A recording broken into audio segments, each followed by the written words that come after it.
Qui peut délivrer les plus misérables? Eh bien, de plus en plus de gens aujourd'hui se retrouvent dans des situations vraiment pénibles. Pensons un peu à la mondialisation et ses effets pervers.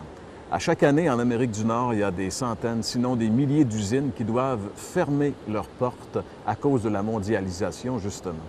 Et quand on parle de fermeture d'usines, bien sûr, ça veut dire des centaines et des milliers de chômeurs. On pourrait aussi penser aux nombreuses coupures effectuées dans les programmes gouvernementaux qui ont fait en sorte que le chômage s'est vu accélérer également. Toutes ces personnes qui avaient une bonne source de revenus se retrouvent des fois très rapidement dans une situation de pauvreté extrême.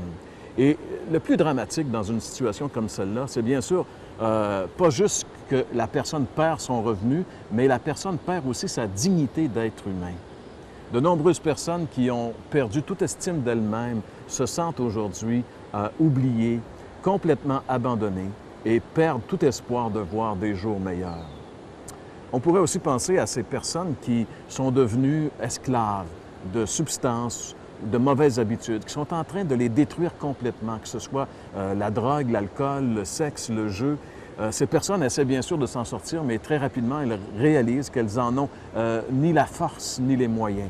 Y a-t-il quelqu'un qui peut vraiment les aider? Y a-t-il quelqu'un qui peut délivrer ce genre de personnes? On pourrait aussi penser évidemment à toutes ces personnes qui ploient sous le fardeau, des fardeaux de la vie, par exemple. Ces gens qui ont subi des divorces, ces personnes qui ont vu leur famille éclater, ces parents qui ont de la difficulté, de grandes difficultés avec un ou plusieurs de leurs enfants. Cette personne, par exemple, qui se fait dire par son médecin qu'elle est atteinte d'une maladie terrible. Eh bien, toutes ces personnes ne cessent de venir faire croître, grandir, grossir le rang des misérables. Peut-être que tu es une de ces personnes.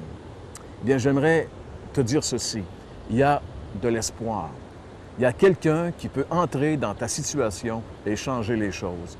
Et cette personne, c'est Jésus. Voici ce qu'il a dit lorsqu'il est venu.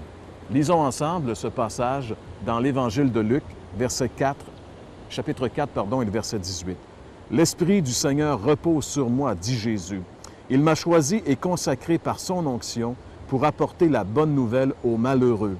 Il m'a envoyé pour annoncer aux captifs qu'ils peuvent être libérés et aux aveugles qu'ils verront de nouveau, pour apporter la délivrance à ceux qui sont écrasés sous le poids de leur fardeau. » Oui, Jésus peut délivrer les plus misérables. Il est venu pour cela. Tu n'as qu'à venir à lui et lui demander de t'aider dans ta situation.